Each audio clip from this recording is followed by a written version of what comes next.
start the thing? Yeah. Yep, and you're live, Are you guys. okay with that?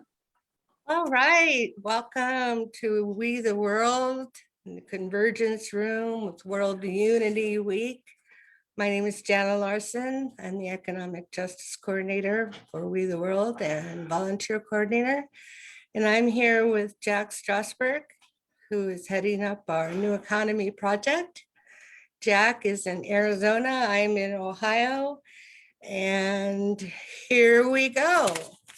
So let's go ahead and start.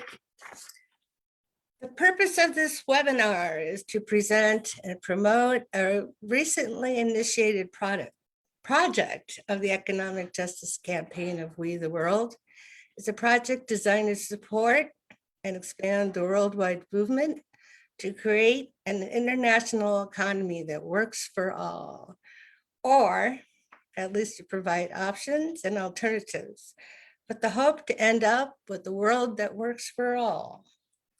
So, Jack, how did this project get started? All right. Well, like you said, I'm a project facilitator, I guess I would say, for the Economic Justice Campaign. And I was looking around for, okay, you need a project. You know, if I'm a project facilitator, I have to have a project. So I thought, okay, and I need a project that's going to support the We the World mission statement, which basically is, working toward a world that works for all. So, okay, well, next thought is, well, if we want a world that works for all, we're going to probably, almost certainly need an economy that works for all. So there we go. So we can start working towards that. And so if we want an economy that works for all, we got to maybe start looking at who might be already doing that. And I'm going to take a look at my notes here for a second, because there's something I think I might be missing. Oh yeah, that's right. If we want an economy that works for all, we have to realize that the economy that's out there right now, the mainstream economy, is absolutely terrible at that. And I think pretty much everybody would agree with that. So I figured that, well, this is a good thing to do. Work on an economy that works for all, so that we have one. We don't have one now. And so that's a matter of changing something. And whenever I think of change, I think of Buckminster Fuller. And Buckminster Fuller once commented, at least he's been quoted several times as having commented, that if you want to change something, don't fight the existing reality. If you want to change something, create a new model that makes the old model obsolete. All right, well, I'm not so sure about the never change something if you fight the existing reality. I think that works occasionally, but I'm definitely totally supportive of a preference towards creating the new model. And then we got to look at, okay, let's see what we can do here to create that new model. What's that next step? And what I usually do when I'm trying to create something new is I look at and do some research about who's already out there doing it. And part of that is, of course, to avoid reinventing the wheel. But even more important of that is to get an idea if there are people out there doing it. That's one thing, if there are or aren't. And then if there are, how far along is this project? Where are they at with that? And what are they doing? What are their ideas? How are they proceeding at that? And of course, paying attention to that gives me ideas. And all of a sudden these light bulbs start going off over my head. And now I'm full of ideas. So in my case, I am able to do that research rather easily, because I go to conferences, and I have on many occasions done that. And then I also have subscribed to a number of news lists or news letters coming from people who are doing things like that, economic kind of people, like like the Solidarity Economy Network, the New Economy Coalition, the US Federation of Worker Co-ops, things like that. So I know they're out there. And if they're out there, then I invoke a permaculture concept. And I'm a certified permaculture designer, so I know a few things about permaculture. And a fundamental thing about or a fundamental permaculture concept is you're trying to do something, well, you support what's already working. So, okay, let's support these people that are trying to put together this economy that works for all, that people I've just mentioned. And how do we do that? Like, let me ask a question. So Yeah, how do you do that in a dry area where there isn't much water? well, basically, the idea, well, when you're in a dry area where there isn't much water, what you do is you make sure you don't water everything. In other words, you figure out how much water you got, you figure what you can do with it. And then like you have a given amount of land, well, you don't put water on the whole thing unless you have enough water to grow something, because you have a little bit of water everywhere, but you don't have enough water anywhere to grow something. So basically that's my answer to that without going into too much more detail. So let's see here. I want to take a look at my next thing here. Well, you talked about the businesses and organizations that are already doing the work, like the Oh, right. Solidarity Economy Network and NEC and the USFWC. You might want to talk about what those are and what they do. Well, maybe. Well, I guess I could a little bit, but the SEN, there's the Solidarity Network that works for all, or works for all. I got that on my brain. The Solidarity Economy Network. Basically, it's a solidarity network that's in the United States, but it's associated with and a part of a global solidarity network. So they're working towards that. And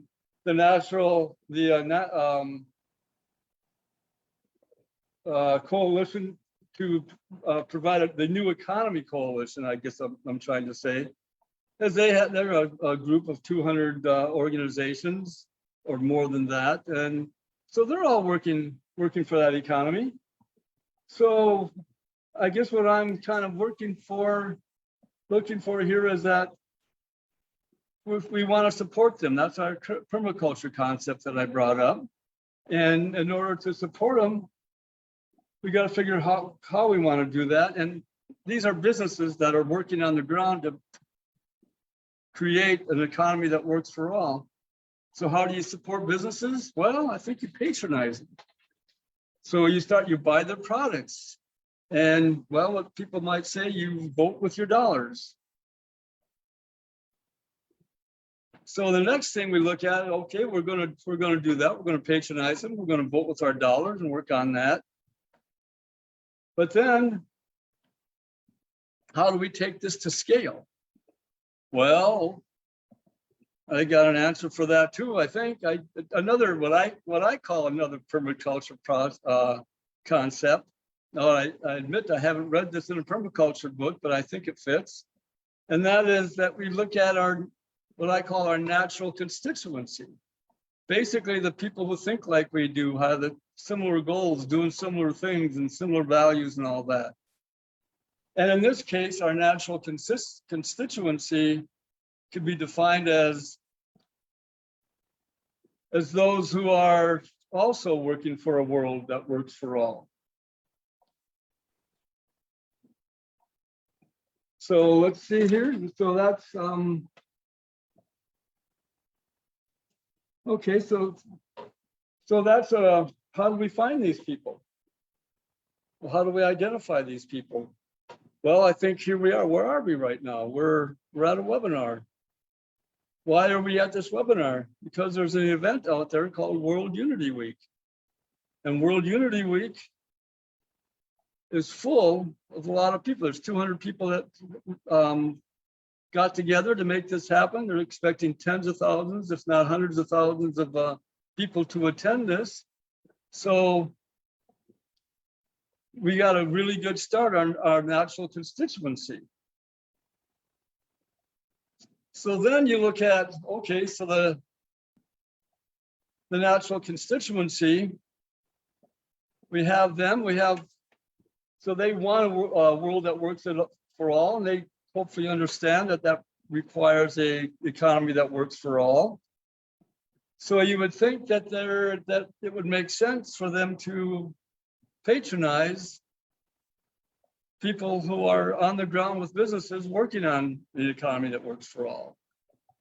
And I think they're into that, but I think the problem seems to be that, well, and you know, there could be various problems, but the one I really look at here is that it's often not convenient. And we have a world that's pretty rush and helter-skelter quite a bit of the time. And so, yeah, I would really love to patronize a business that works for all, but just don't have the time to do that. And it's, you know, it takes, who are these people? How do I find them? How do I shop there? All these things, all these questions that come up. How do I know if they're really ethical businesses? So here's where I go, aha, that's my aha moment when I think about that. Because what can we do to do that? This is something that really needs to get done. We want the people, we want our natural constituency to patronize the businesses that are creating a world that works at all. So it happens, and it happens to scale. So then we get into, okay, well then, how do we do that? And the question really, the major question here is, if we do give people an easy and convenient way to do that, are they going to do more of it? Now, the answer that we would think would be, of course they would. So let's find out. So how do we find out with that? Well, let's get to work and provide them the tools to do that. Provide them the tools to make this patronization more easy and more convenient. So my original thing about doing that was, well, okay, this is going to require some rather large and very sophisticated databases. We got to get all the information together, put it together, see who has what, see who needs what, and put this whole thing out, and put this out in a way that at least makes it easier. It's still, you know, a little bit of a hassle, but if they have a place they can go and say, okay, who's doing this, and where the needs are, and where the things are that they want, we can make it a lot easier. And there's ways of doing that. But while I'm thinking about that and how to do that, we're in this meeting with Rick, who's having a hard time getting on here. It's too bad he's not here right now, because I'm going to give him a little praise here. He says, well, why don't we revive the Wii store? And I'm relatively new to the Wii team. I say, Wii store? We have a Wii store? We do? Wow, that's fabulous. Do you realize what that can do? Do you realize what a store like that can do? An online store? It can take, I haven't done the math, but I would guess as much as 70 to 80% of the work away. Excuse me. So we can do this. We can present people a way to patronize ethical businesses by doing the same thing or similar things that they do when they go to Amazon.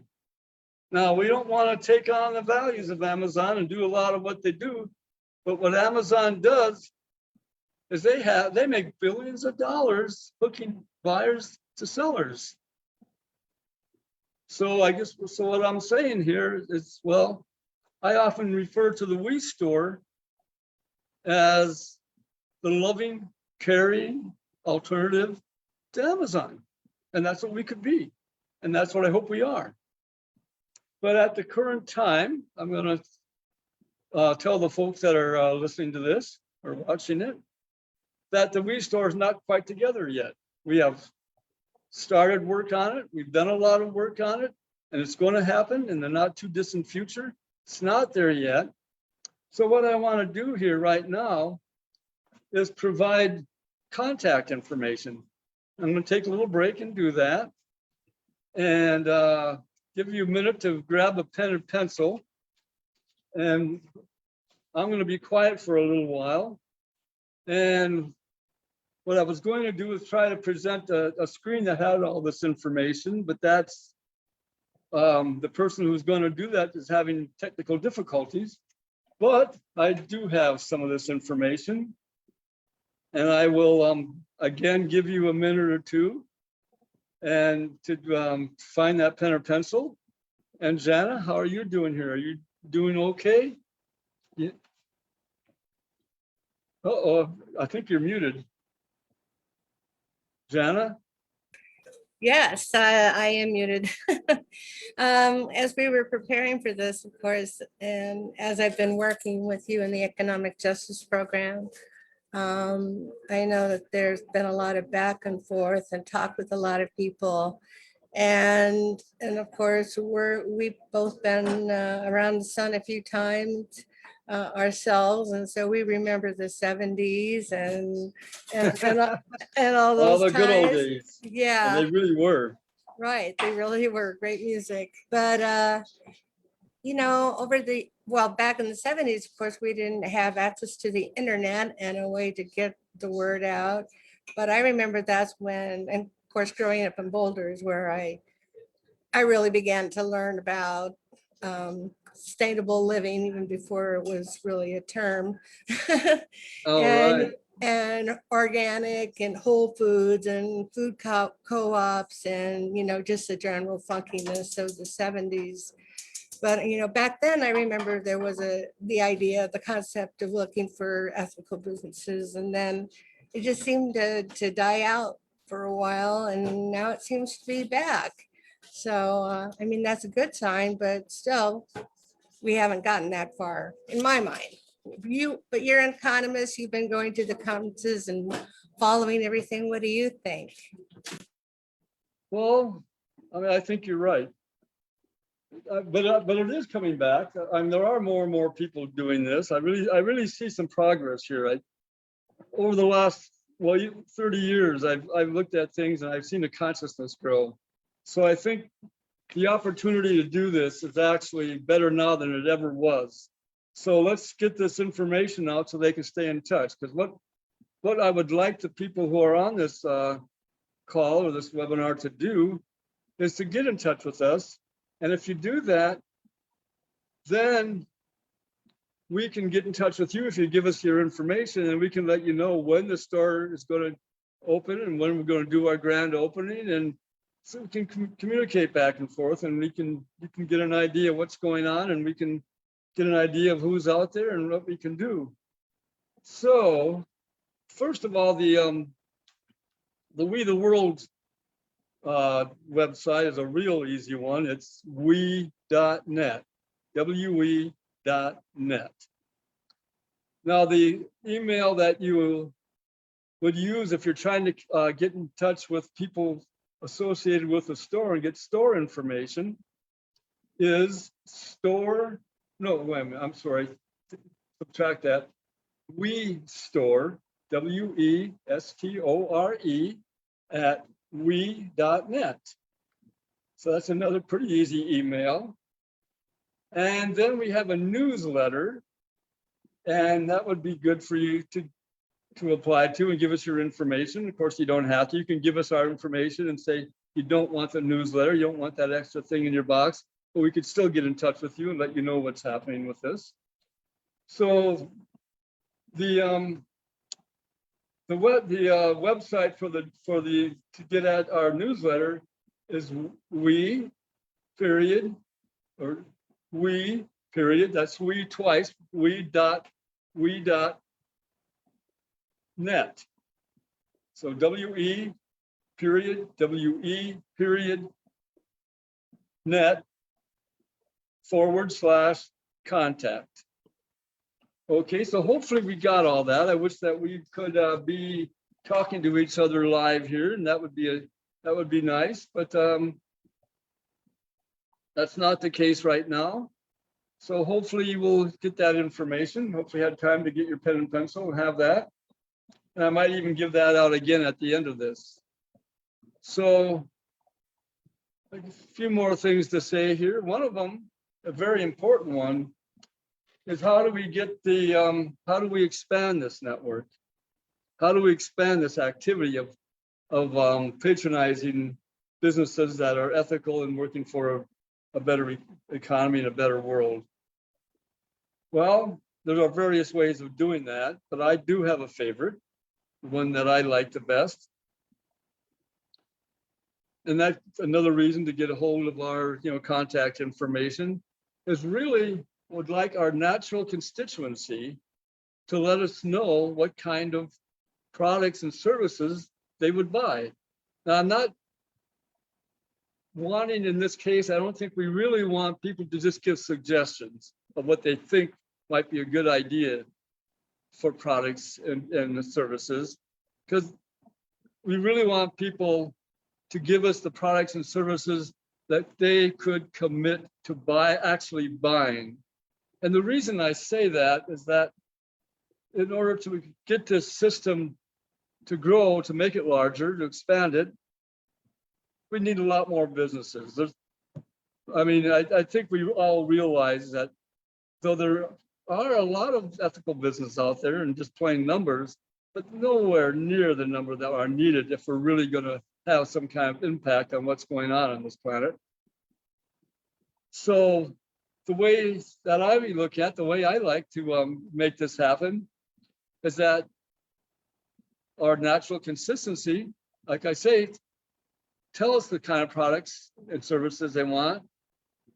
And when there get to be enough of those people's or products that we think that there's enough there to create a business, then we put the word out there. Now, we all know, I think probably several people who would like to start a business. And they look at that and say, well, yeah, I'd love to have my own business. It'd be great. I could, in charge of things, but it's pretty risky. It's a lot of work and it's a lot of investment. And there's really no guarantee that it's going to work, that I'm going to be successful at it. And people who would invest in something like that, they kind of look at it and say, well, yeah, I would like to invest in your business, but there's really no guarantee I'm going to get my money back. So that's why it's so important that if we really want this to work, that we commit in a very focused way to patronize the businesses, the ethical businesses that are putting this out. And what I'm working, go ahead.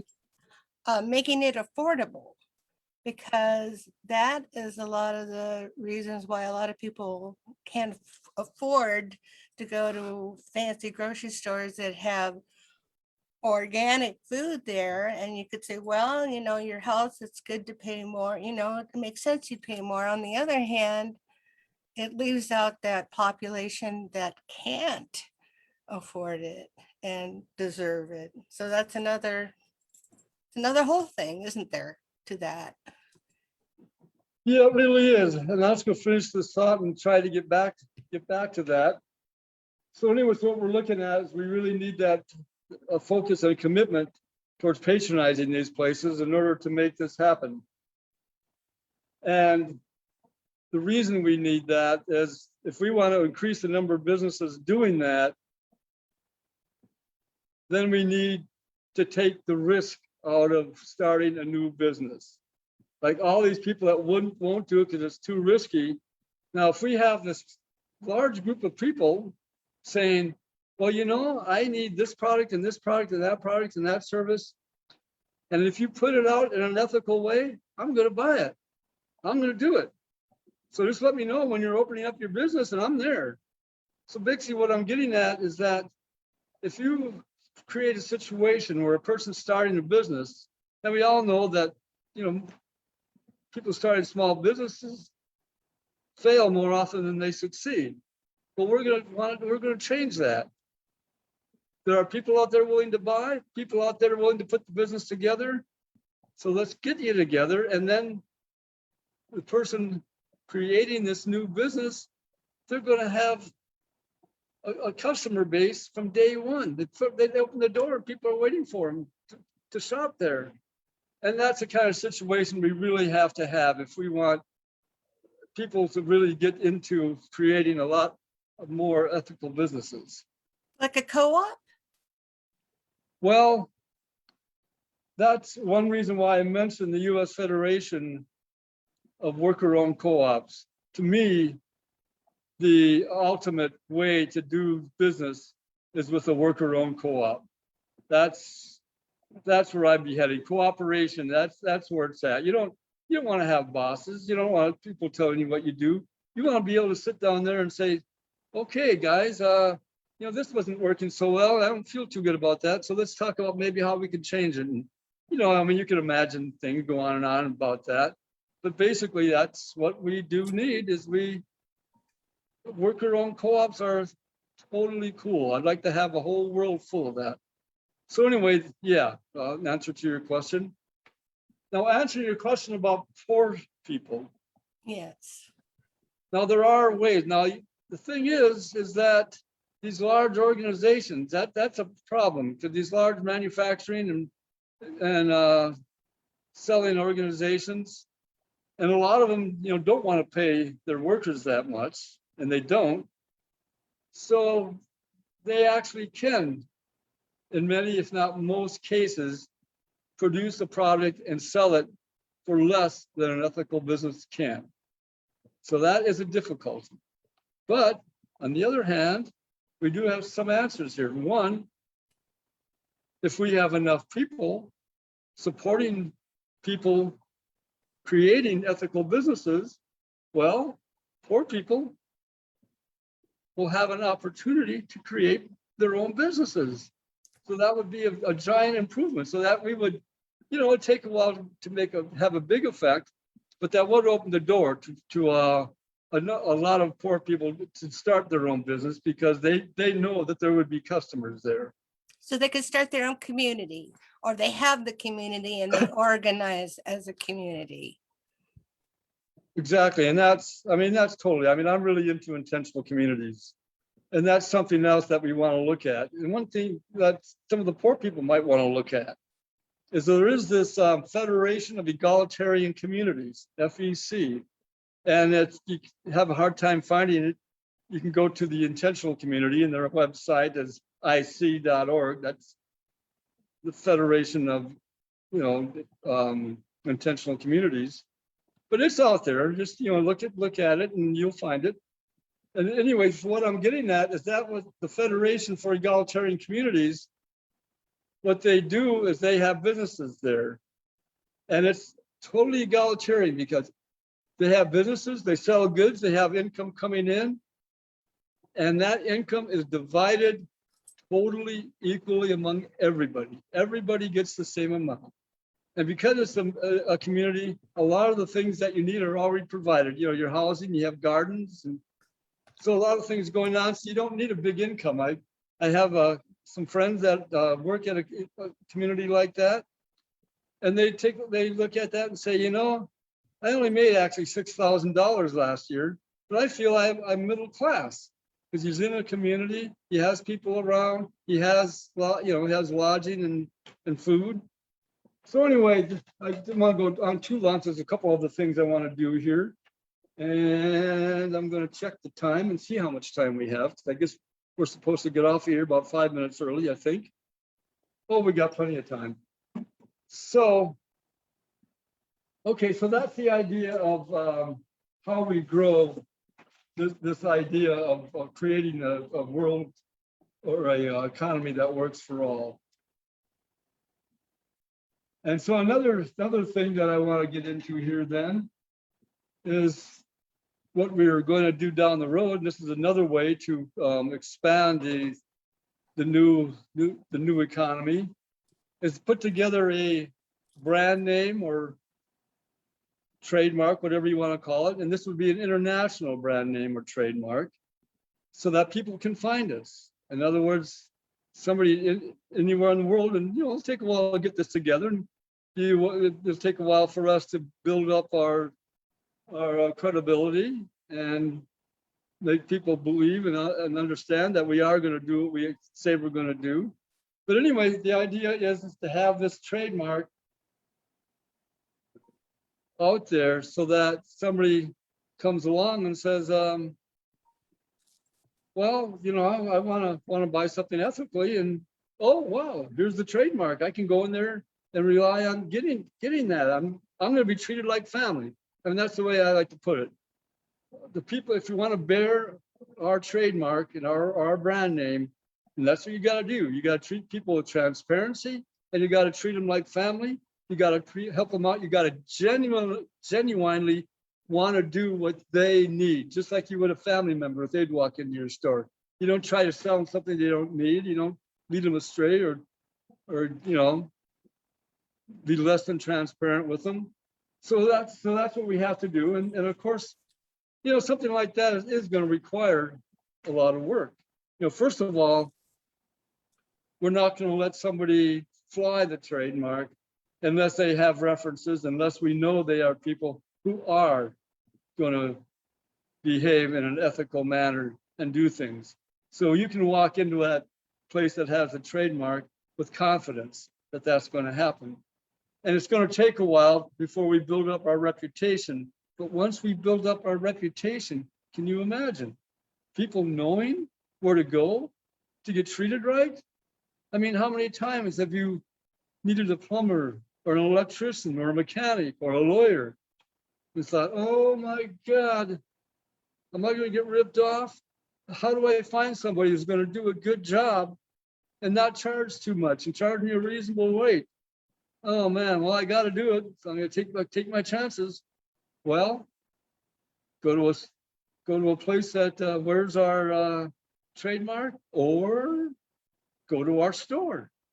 So instead of Angie's list, we'll have the we list. There you go. I like that. I like that. So here we are. So we have that. We can build that up. And I'm going to take a step back with, since we have the time, a step back to how we grow this operation. Just giving an easy example to get an understanding here. So let's say that we have a group of people, activists or people working on a better world, sitting in a coffee shop, having a meeting. So they're talking about things, and the meeting's going on. And then somebody pipes up, well, why are we doing this at this coffee shop? Do you realize, people have a couple of cups of coffee and they have a roll or a sandwich and this and that. Do you realize how much money we're spending here? And where's that money going? It's not going for a better world. Chances are, I'm sure there's people out there that own coffee shops who are going to do it right. And they might be, and then there's a lot of people who are nice. But I got to put out my saying is that nice isn't good enough. You got to be doing something. So you got to be actually putting some effort into creating this world that works for all. But anyway, getting back to this story here. So he says, well, so what are we doing? And then Mary pipes up and says, well, I've been wanting to start a coffee shop for years, and I just couldn't get myself to do it because it was too risky. It's a big investment, and I had no idea how many people would show up. And then somebody said, well, Mary, you start a coffee shop, I'm going to be there. And everybody else said, yeah, me too, me too, me too. Yeah, we'll all be there. And all our friends are going to be there. We're going to go. This is where we're going to hold our meetings. This is where we're going to be. That coffee shop is going to work. And then somebody else there says, well, I saved up a little money here and I was going to invest it. And gosh, here I am. Here's a place where if I invest money in your coffee shop, we have all these people who are going to patronize it. Well, I'm guaranteed to get my money back. You're going to make money, and my money, you can be able to pay me back. So that's how it works. So that's, again, that's how we work together. That's how we develop a community kind of thing. And again, we got to really, really put out there that if we're going to do this, if we're going to say we're going to patronize things, we have to do that with focus and do it with commitment. And that's the thing, basically. If the movement for a better world gets itself sufficiently organized and coordinated and collaborative, we can do a lot of things. And if we can't do that, well, I'm thinking this story is not nearly so rosy. So what I want to do now, and I don't know if you're expecting this, and you don't have to do this, but Jana, do you have anything that you want to put out there, some ideas? Oh yeah, well, just before you do that, I had one more comment to make about how we help the, like the poor people's campaign kind of thing. Because the idea is, again, starting stores is one thing, but another really, really big thing is that if we start putting all this together, we are going to have more influence on the economy and what goes on. Now, we're people who want a world that works for all. Well, last I heard, poor people are part of the all of us. So we want it to work for them too. So as we grow, we're going to have a whole lot more influence of how things are done. And the way we want them done is to make sure that there are no people out there who can't make a living, who don't have enough food to eat, don't have a nice place to live, can't have a little fun here and there. Okay, now, whatever you want to say or whatever question you want to ask that you think could help this, this little panel discussion out. Small. Well, it's interesting. Today was the day that the Poor People's Campaign convened on DC. Ah, It was the Moral March on Mansion and McConnell, and it was a doozy. all right. I had chills up and down my spine watching this event because they came from Ohio, they came from Kentucky, they came from Delaware, they came from New York, they came from all over in buses. And Wow. they were in DC, and they were all together marching. Reverend Jesse Jackson was there, his son was there, Reverend Barber was there, Reverend Liz was there, all sorts of people speaking, and then they all marched together down to where the offices were. And guess who else showed up? The Capitol Police. And it was, I think several people got arrested. There were all sorts of police vehicles and what they used to call paddy wagons to take the people away to jail. And I know from in the planning that they were all willing to go to jail for this. And the message is that don't fight the poor, fight poverty. And when you send representatives to Washington, D.C., or your state capitol or your local city, town hall, you're representing the people, not, someone's,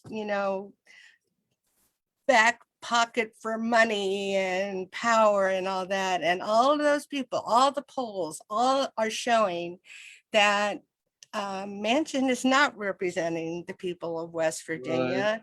Right. And a lot of those people that were fighting today said we sent him because we thought he would help us. And then he arrives in town in his Porsche, and he's just completely done a 180, and they're not happy. So there were all sorts of people there, and it was exciting. And the whole message is that it's not just Black people, it's not just brown people, it's not just purple people or green people, it's white, it's everyone. They're all together.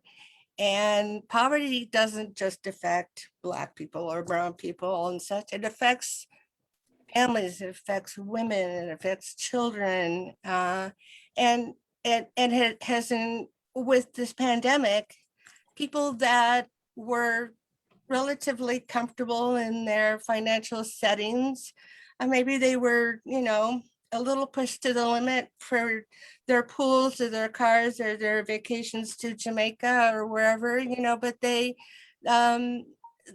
could afford a little bit, and they had discretionary income. But with the pandemic, a lot of those people were just one paycheck away or less Mhm. from poverty. And mental health and just everything has been so affected. So a lot of people have become poor or in that class. So I was thinking that you studied economics, and surely what was taught in economics then must be quite different from how economics is taught now. Or is it still the same old thing? The rich get rich, the poor get poor, and you try to, not be in the lower class. I mean, how is it taught now? Well, to be honest, I don't know.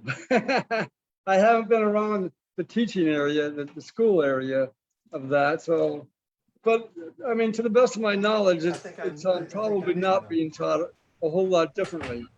But what you do have, we do have some So I don't know if organizations they that are want me. working on that. Like, there's a group called the, what is it? It's put out by the Democracy Collaborative. And it's basically working on a new economy. And I can't remember the exact name. It'll probably come to me a little bit here.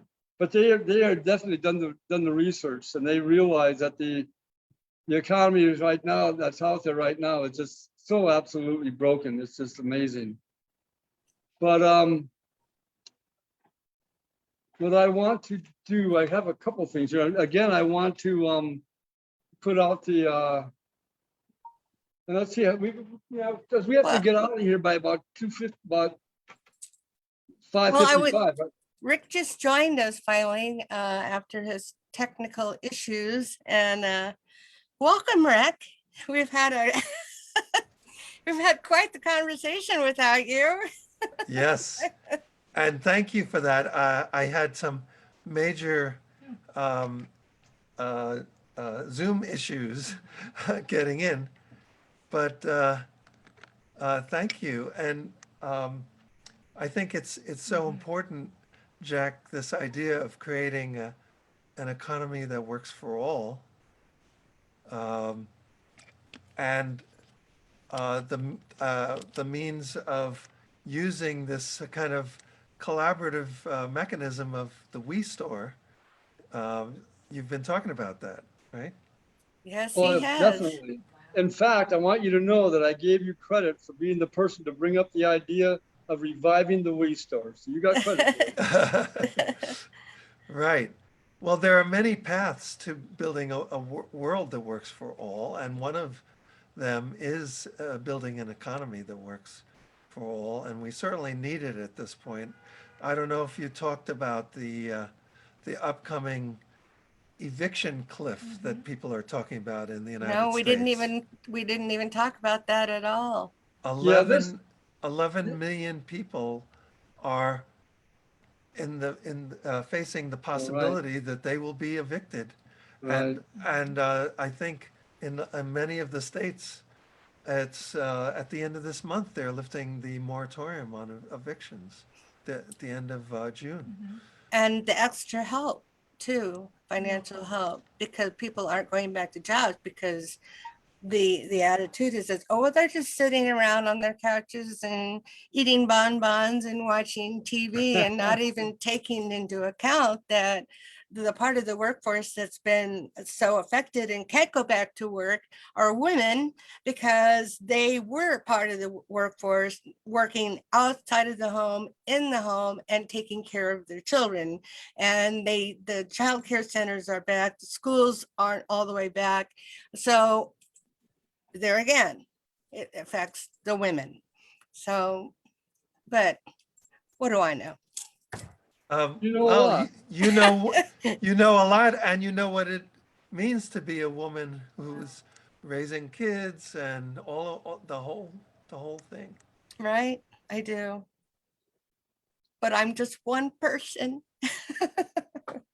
But there are a lot of people like me. And I was telling that I was watching when the Moral March on Washington today on Manchin and McConnell. I don't know if you got to see any of it. They even had it on MSNBC, and I'm pretty sure Reverend Barber got arrested, and I know he was fine with that. So it was quite the scene. It was I had chills up and down my spine, because other things that I've been to virtually, of course, it's been a lot of talking and rah-rahing and marching around with signs, but this got a little scary, actually. So Wow. Jack has something to say. Yeah. Yeah, so I guess are we supposed to, is there a session following this? So we have to end this about, what, 5 minutes to the hour? Or 10 minutes to the hour? I'm not aware of a session directly following this, but I don't, it's possible. I'm not aware of it. There are so many events going on, it's hard to keep track of them all. So Yeah, and of course that would apply to this particular room.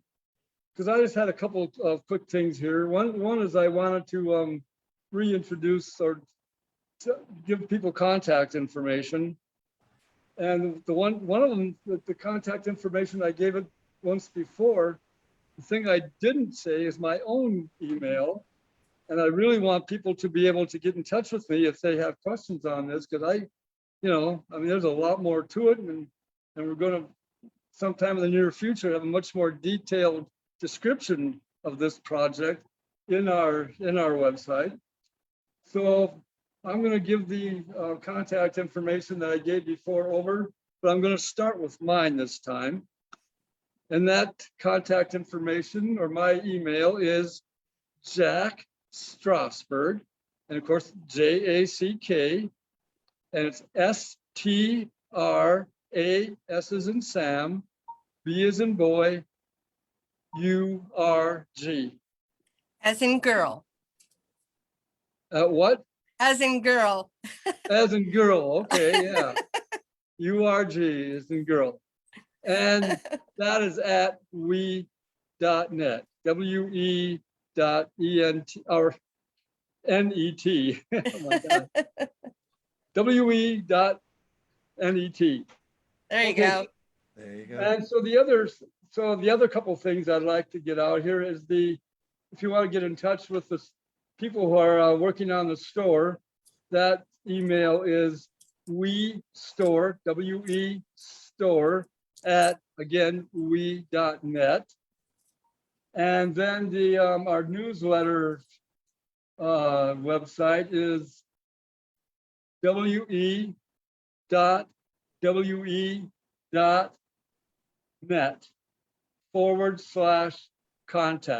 And yes, we is repeated twice in that first side of that. And okay, so that's all I really wanted to put out there. And I did have one other thing here first before.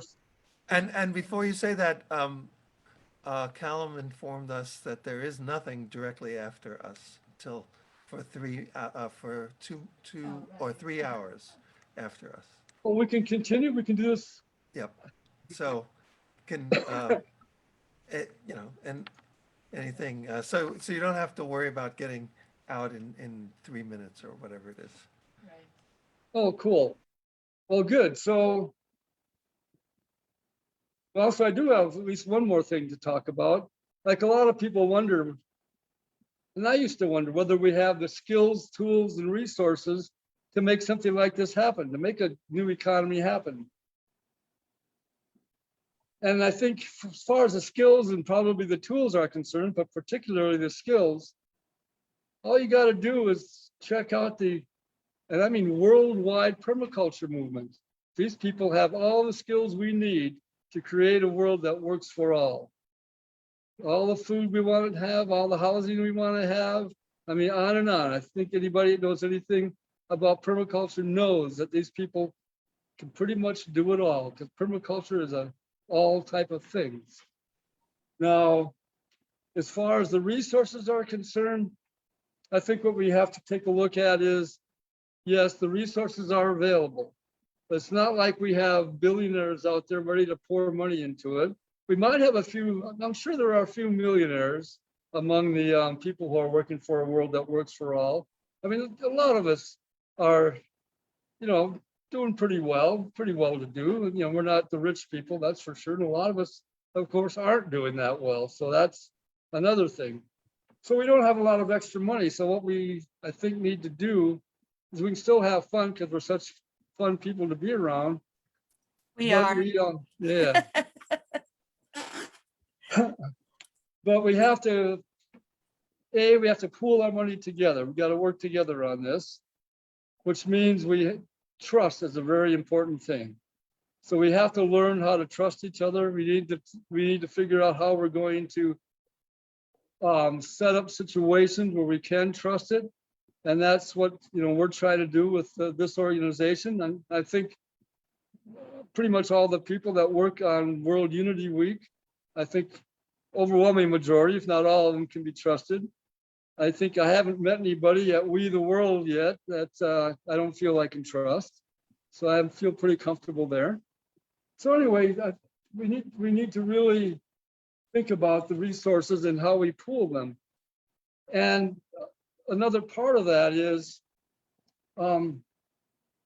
let's see, a guy, well, in fact, a person who was did an event yesterday on this World Unity Week, and that is Paul Hawken, and he did a show yesterday, and way back when, quite a while ago, he put together a database, and what he was trying to do is capture all the people who are working on a better world. People who are into justice, social justice, into the environment, into treating women better, into treating indigenous people better, into dealing with poor people. The whole thing. Try and put a database together that includes everybody doing that. Now he was unable to do that because what he found out was there's a lot of people doing that. And he came up with a database that I'm sure was in the tens of thousands. I'm not sure if he got to hundreds of thousands, but the fact that he was looking around and doing the research, he made a very educated guess and said that worldwide, there are over 1 million organizations and groups working on this type of thing. And that was back in 2008. Now there's a lot of things that have happened since then.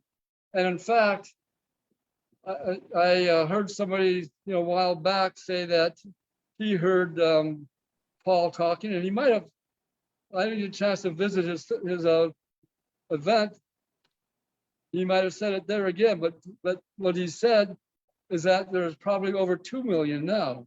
And that makes a lot of sense.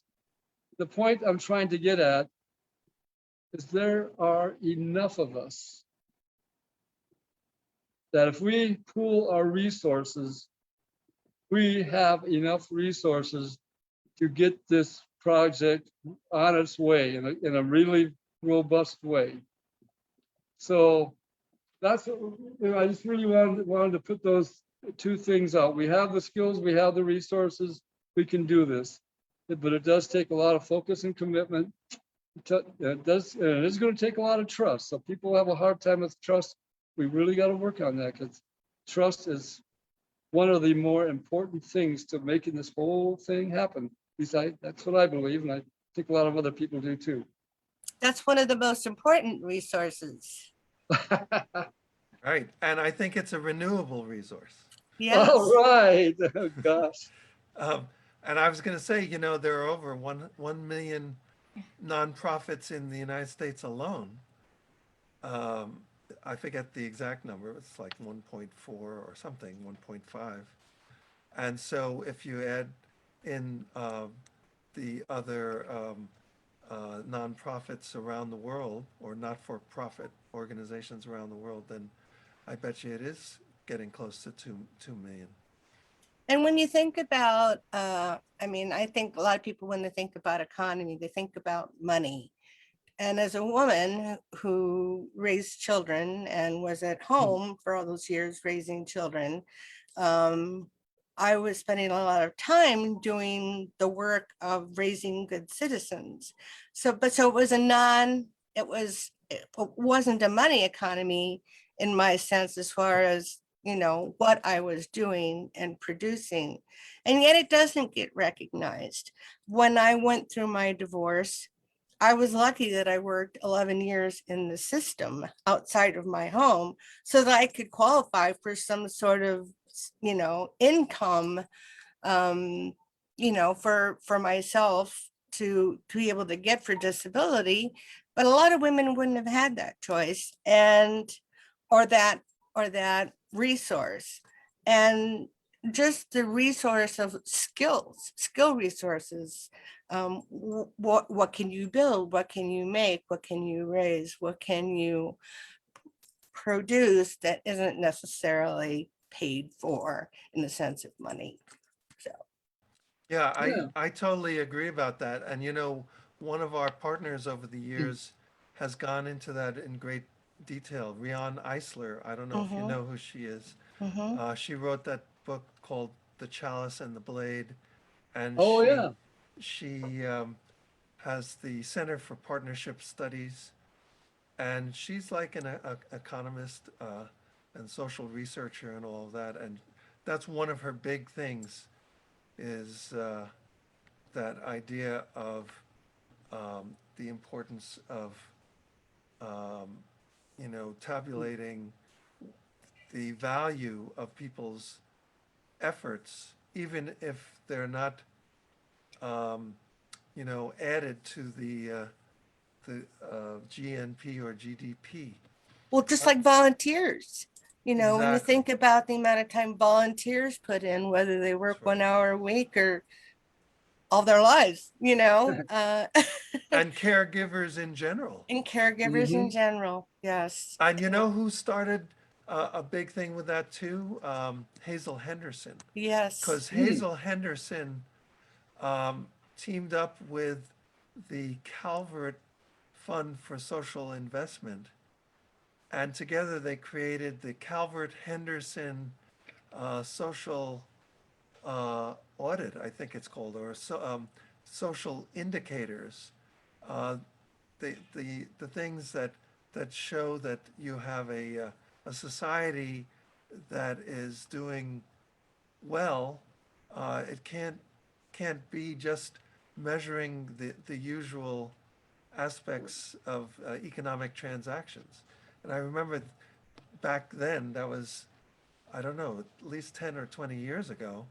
Um, one of the examples was, when two people get a divorce. So the two people hire lawyers, they get separate homes, and all this money goes flowing out to all these things. And it looks like the whole society is doing better if you just count the amount of money that's being spent. Uh, but but it's not true because No. there are problems. There's a divorce, and you could probably apply the same thing to military spending. Yeah. The more bombs that we're dropping and killing people around the world, the more money is going into the GDP. The more economic activity is happening, but it's actually not measuring uh, the benefits, societal benefits in terms of what people's needs are. Well, I suppose that depends on who's looking at it too, because some people would say, that's not worth anything. And others would say, it's worth so much. So for the same thing, that's what's so Yeah. confusing. Yeah, well, think about a 5-car crash or something like that, where you have a lot of injuries. All that goes into the gross domestic product, but that's totally a negative thing. But I did want to mention something about you saying, women doing work at home and it's not recognized as part of the economy. Well, I mentioned something earlier about the Federation of Egalitarian Communities. Well, and I said that they give the money out equally to everybody. Well, the work. Now, if you're a mom at home taking care of the kids, or if you're a father or whatever, those count for your hours. Those are work hours. And so if you're doing, in the garden, that's a work hour. Anything if you're cooking food for the community, that's a work hour. If you're just holding a child, that's a work hour. It's Yes. giving love. Caring for Exactly. them when they're sick, reading them stories, listening to about their day, helping them with their homework. It's an all day, all night long job. I mean, Exactly. I didn't really sleep for years because I was always, got to be listening. And to put that, to put that into perspective, or to kind of explain it, they have a given number of hours that you got to put in to work to be a part of that network, that community, and get your, the money that you get from all the whatever profits they make with their businesses. So there's a certain amount of hours, but as I say, the hours that you spend taking care of your kids, they count as part of those hours. Are those in like matriarchal societies that don't exist very, very many places, or just even in typically patriarchal societies where old white men are making the decision about their bodies and the women's bodies and who gets what? I'm being rather cynical right now. I know. Yeah, you mean as far as the intentional communities, or the No. Well, we're in these Oh, the- societies where they do use that process. It seems kind of utopian to me. you mean what I was talking about? Yeah. Yeah, it is, and that's what we want. I mean, I really think that we have to start looking at a realizable utopia. I mean, why do we want to do less? I mean, if we're going to put together something new, let's put it together right. Let's do it in a way that is kind of looks like a utopia. I'm really not into creating something that isn't going to be something similar to that, at least. Right. And it would recognize the wisdom of the elders and the idealistic new ideas of the youth, and everybody would have a voice. That's what a we-based society is. Exactly. It's the we Exactly, yeah. consciousness. So we have a lot of silos to bring together. Right, Rick? Exactly. That's for Exactly. sure. Well, yeah, and that organization, or that group that I was talking about before, that came out of the Democracy Collaborative, that was working on the system, is called Next System Project. And basically they say next system is kind of like a new system. And they did the research. These are people who have done a lot of research on the economy and the democracy. And that's what they came up with, that that our system was just, was broken, and we really, it's beyond fixing. We got to really start putting together a new one. And so it's kind of a new system. That's what the next system, is talking about. My mom would always say it about this point in a conversation like this is, when the going gets tough, the tough get going. So I think we have our work ahead of us. Yes.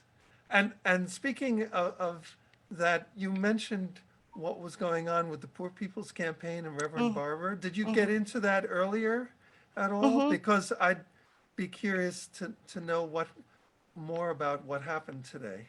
Well, I basically had told about how when Jack was finished talking and he asked if I wanted to say anything about it, and I said it was interesting that today was the day when they all convened. They came from New York and Delaware and Kentucky and West Virginia and Ohio and everywhere. They just got on buses. Mary Aguilera, Brian Mallory, all these people, and organized this big trip to Jesse Washington. Jackson. Jesse Jackson was there. Jesse And Jackson's son spoke. Reverend Barber, all sorts of faith leaders were there. It was a big deal. And then they all marched down to where the offices were. And they were trying to get in to go talk to Manchin and McConnell. Of course, they wouldn't let him get in. And they're here with their megaphones and their signs and their flags and marching around and making a lot of noise and call and response sort of chants. And there were a lot of Capitol Police there. And it got a little dicey and they were having to break everything up. And they took a lot of people off to jail. And I think Reverend Barber was one of them. So she actually went to jail. Well, I didn't see him actually take him to jail. I saw them loading up their, what I used to call the paddy wagons and the cars, and the officers had set up a table where they were like, you know, writing down names and I don't know what the phrase is for when they are arresting them. I've never been arrested, thank God. So I don't know, but I know that they were all willing from all the calls I've been in that they were all willing to be arrested. No.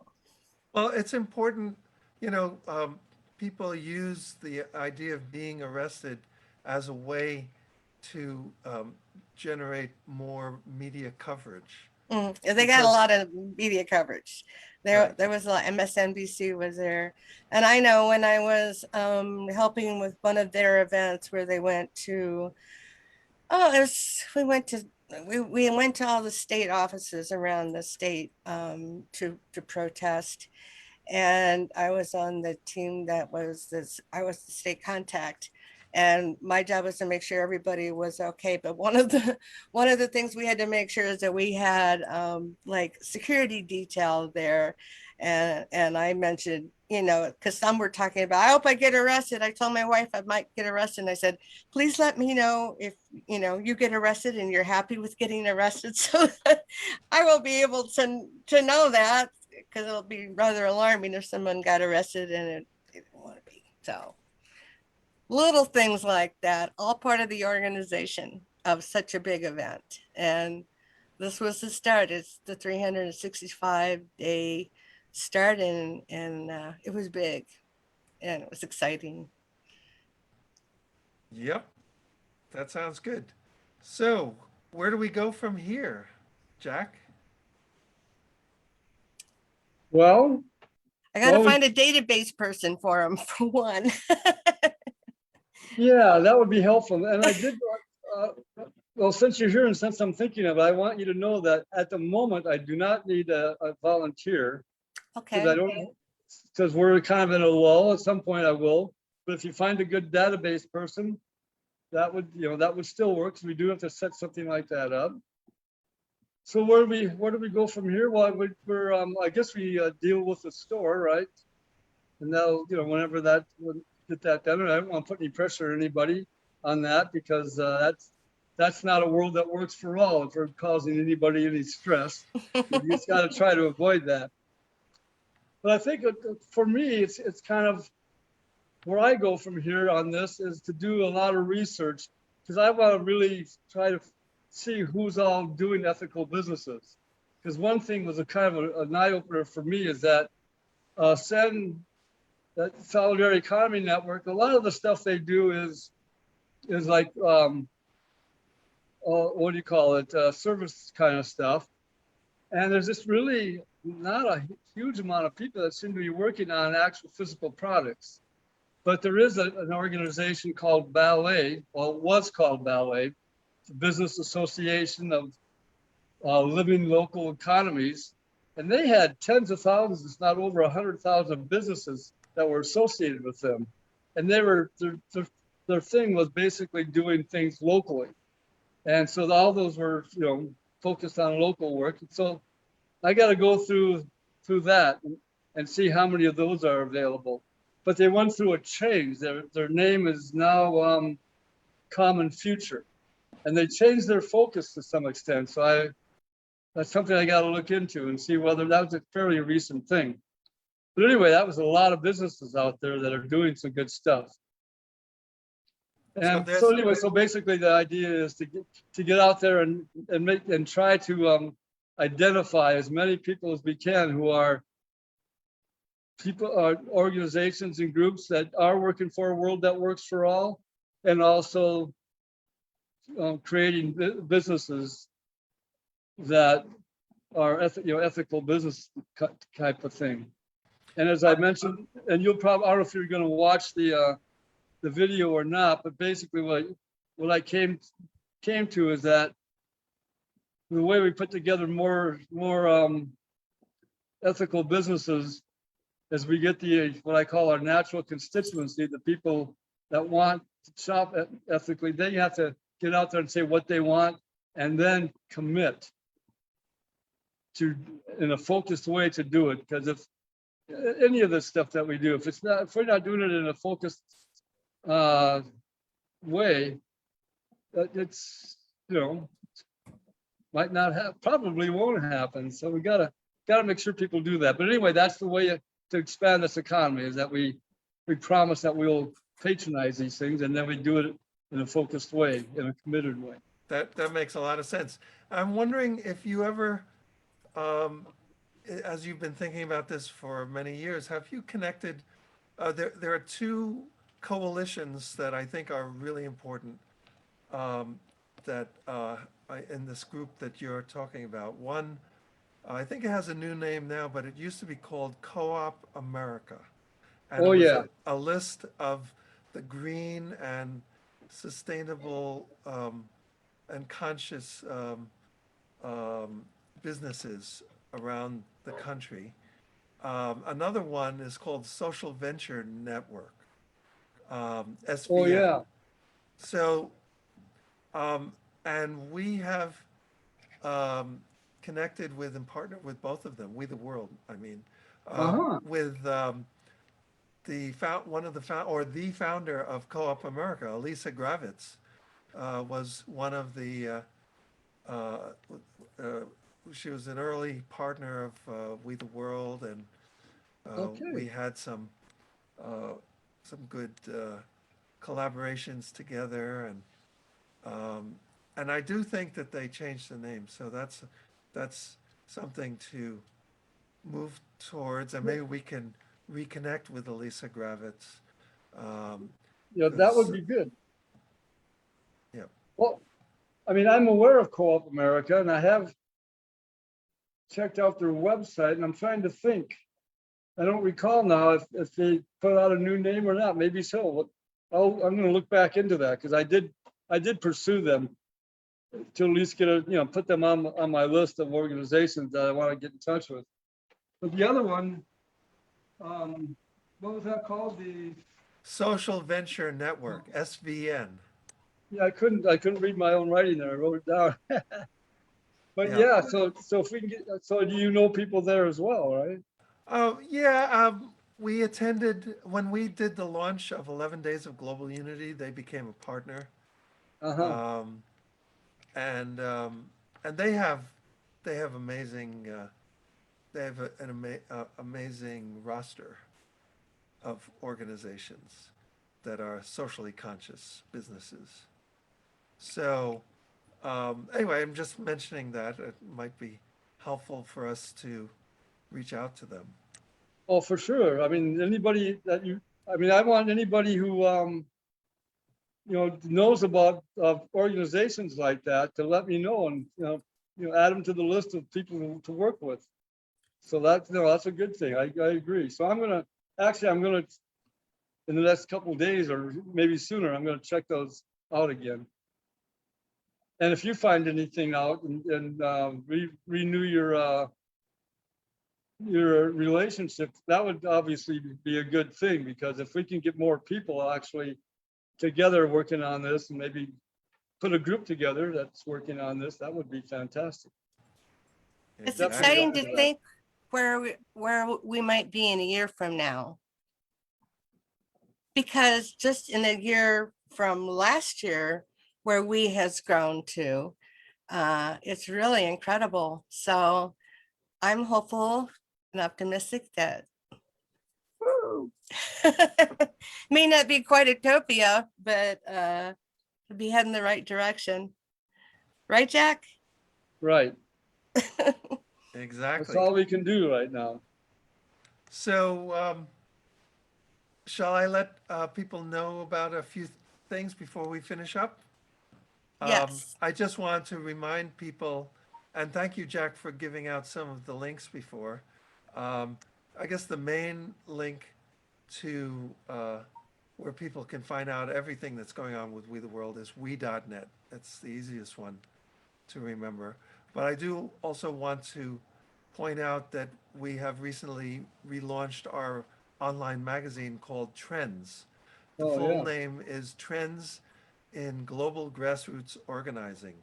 And it's a way that people and their organizations can can actually submit their own reports about their organizations, and it then will be shared with a global audience.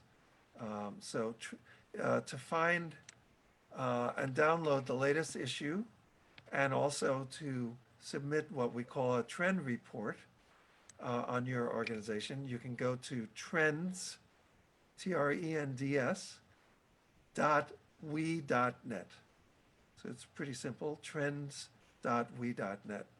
And you can see the recent issues. The next big issue of ours will be in September, leading up to 11 Days of Global Unity in September.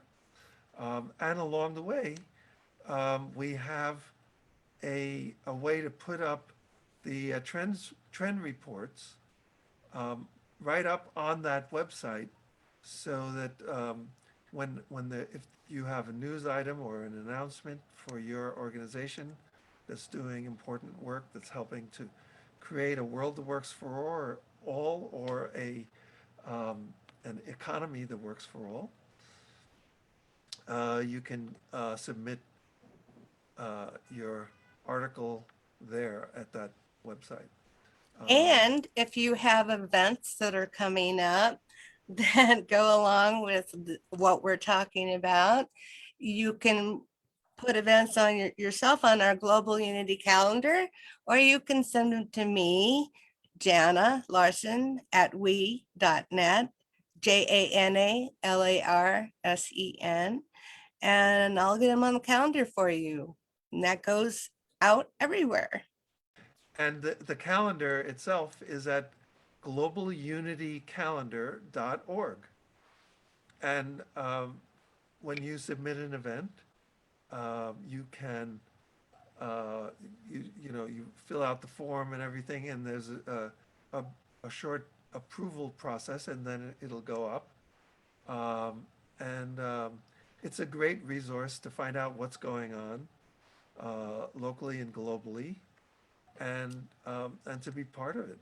And I love doing it because I love seeing how many wonderful things are happening. And it's very affirming and gives me a great sense of hope, because it's easy to hear the bad news, but you don't always hear the good news. Yeah, the other thing is that the calendar is synchronized with other organizations as well. So when you post on globalunitycalendar.org, it not only goes up on our website, it goes up on multiple websites. It also goes out through social media. which is an interesting new, relatively new update for the calendar. But that it makes it a very powerful thing, and the more organizations that sign up to collaborate with us on the calendar, the more websites that these postings go out to. So And I'm always looking, so, because it's a way to reach out to other partners, other potential partners to see if they'd like to join in with us, so. Yeah, and I just want to mention to you, Rick, that I might have missed we.net on the last time I put it out towards the end. But when I put out the contact information earlier, that was in there. So it was in the, while the actual event was still happening and yeah. exactly, and there's an alternative way to subscribe to the newsletter, which I can give that one, which it also works. It might be easy to remember. It's at wetheworld.org. Wait, I'm sorry. It's we.net/subscribe. Oh, that is easier. Yeah, I think that's an easier one to for people to remember. So yeah, it's we.net/subscribe. And also we.net/donate. And There you go. we.net/give is even easier. And we.net/take action/volunteer. Okay. Oh, you have that memorized. That's good. Yeah, done it enough.